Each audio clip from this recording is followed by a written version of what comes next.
everyone, this is Darvish Khan, Subject Specialist English. Dear fellows, please watch this video, like this video and subscribe this channel English with Darvish.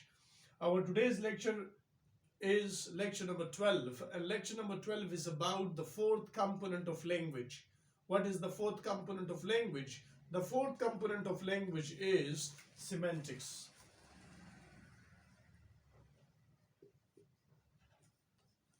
What do we mean by the word semantics? Semantics is called the study of the meaning of a language. The study of the meaning of a language. When I say the study of the meaning of a language, I come to know that what do we mean by the word meaning? It means that the word meaning in a language, these two words, they are important. A language means any language which is particular in nature. For example, I teach English. So English is a particular language. So I say English is a language. What is the meaning of a language? The meaning of a language is when speaker A conveys a message to listener B. So A is the sender and B is the receiver of the message. This message has a meaning. That meaning contains the opinion, the sentiments, and the logic, etc. So we say when speaker A conveys a message to listener B, speaker A is the sender of the message and speaker B is the receiver of the message. So that message contains a meaning. When that message contains a meaning, we know that this meaning is different from person to person, from place to place, from environment to environment. So we say the study of the meaning of a language is called semantics. So we know that meaning is relative. Meaning is imaginary because it changes.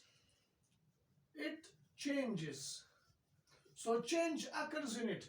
We say that semantics is the fourth component of language, but we do not place it in the basic components of language for the reason that there are three basic components: phonology, grammar, and lexicon. And these 3 by 3, they focus on the structure of a sentence. While that sentence, when it is framed out, then there is meaning. That meaning which is in that sentence, we say in that sentence there is meaning. That meaning is called semantics. Now, that meaning differs from person to person, from place to place, from area to area, from environment to environment. We know very well that how the meaning changes.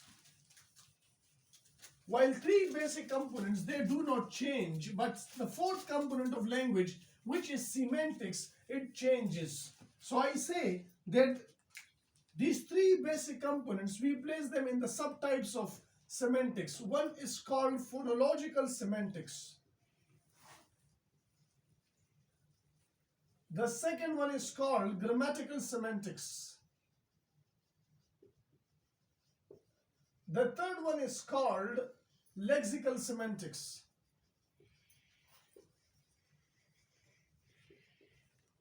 So phonological semantics, grammatical semantics, lexical semantics, these 3 is phonology, grammar, and lexicon. These 3 by 3, they play their role into the structure of the sentence. Then that sentence creates meaning.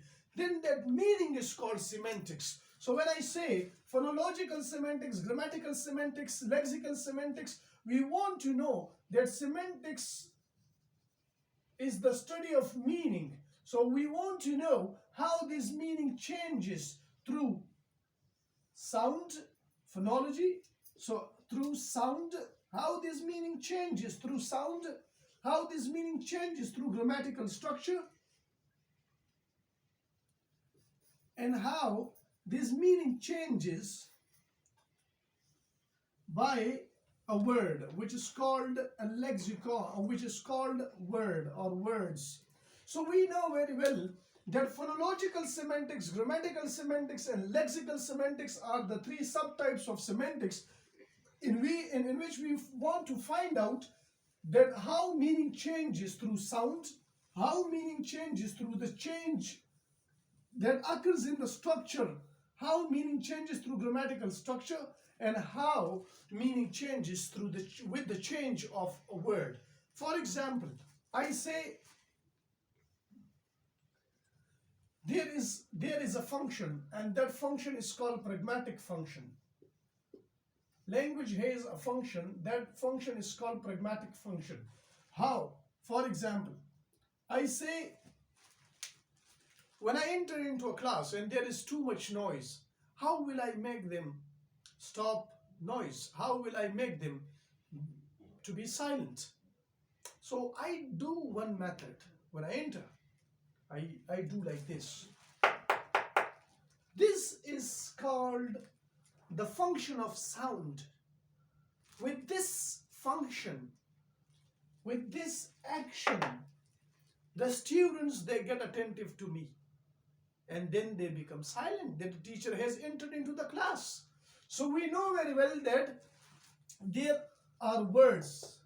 For example, I say somebody sit down, and then I say somebody sit down. So when I say sit down, and when I say sit down, it means that in one, this sound, the sound of this sentence, which is sit down, it is normal. But when I say sit down, this shows anger. So the meaning changes from normal category into anger. With the help of sound, it gives us an understanding of the pragmatic function. When we ask someone to do something like this, we understand that with the help of sound, the meaning from normal can change. Therefore, we say that semantics is such kind of component of language that changes. Therefore, we say that semantics, which is called phonological semantics, that meaning changes through sound. The second one, grammatical semantics. The second one is called grammatical semantics. Grammatical semantics means that how, with the help of grammatical structure, meaning changes. Meaning can change. I say he plays cricket. I know that this is an active voice. So if it is an active voice, how I change the structure? The structure is changed like this. Cricket is played by him. Changing the structure. In the first, there is subject, then there is predicate. In the second, there is subject, then there is predicate. But the difference is that in the first, there is subject, then there is verb, then there is an object. And in the second, the object comes into the place of subject and subject goes into the place of object. So we say subject plus passive helping verb plus past participle form plus bi-optional plus object pronoun, plus object. So the subject goes into the place of object and object comes into the place of subject. So changing the structure, it means that changing the grammatical structure can bring change in the meaning of sentences, change in the meaning. For example, he plays cricket. It is normal. Nobody forces him to play cricket. But when I say cricket is played by him, it means somebody forces on him. There is force. It is a marked sentence. It is called passive voice. So the changing in the structure, change in the structure. When I say he plays cricket, cricket is played by him. There, he plays cricket is active voice. Change the structure into passive, so then the meaning changes automatically. In one, it is not marked, but in the second, it is marked. In one, there is no force, but in the second, there is force. There is emphasis. The last type, which is called lexical semantics.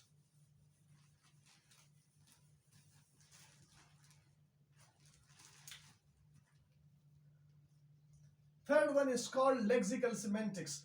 Lexical semantics means that how meaning changes with the help of words. I say she wears a royal watch. Now she wears a royal watch. This word royal, it plays with us in this sentence. She wears a royal watch. Royal gives us two meanings. On one instance, it has denotative meaning, and on the other hand, it has connotative meaning. Suppose it is a simple sentence, a royal watch. In denotative, royal means that royal is a word that here in denotative we get its dictionary meaning. But here in connotative we get its textual meaning, where the sentence is used and from which paragraph we have gotten this sentence. She wears a royal watch. The meaning is clear to us. Maybe she is rich. Maybe she is wealthy. Maybe she is a respected woman. Maybe she is a landlady. Maybe she has a high profile. So this shows us that semantics is the study of meaning, and this meaning is changed with the help of changing the sound of words, with the help of changing the sound of a sentence, with the help of changing the structure of a sentence, or with the help of changing the words. So three. One is meaning changes with the help of sound, meaning changes by changing the structure, and meaning changes by changing the words in a sentence. So is denotative meaning, it is one type of meaning that means meaning in the dictionary, which is called literal meaning. And when I say, it is also called lexical meaning. And connotative meaning is that meaning when we find out that a word or a sentence or a phrase, how is it used in a sentence, how it is used in a paragraph, how it is used in a proper lesson. So we say that meaning changes with the help of sound, structure, and words by changing them. Dear fellows, please watch this video, like this video, and subscribe our channel. And this is the fourth component of language. Thank you so much.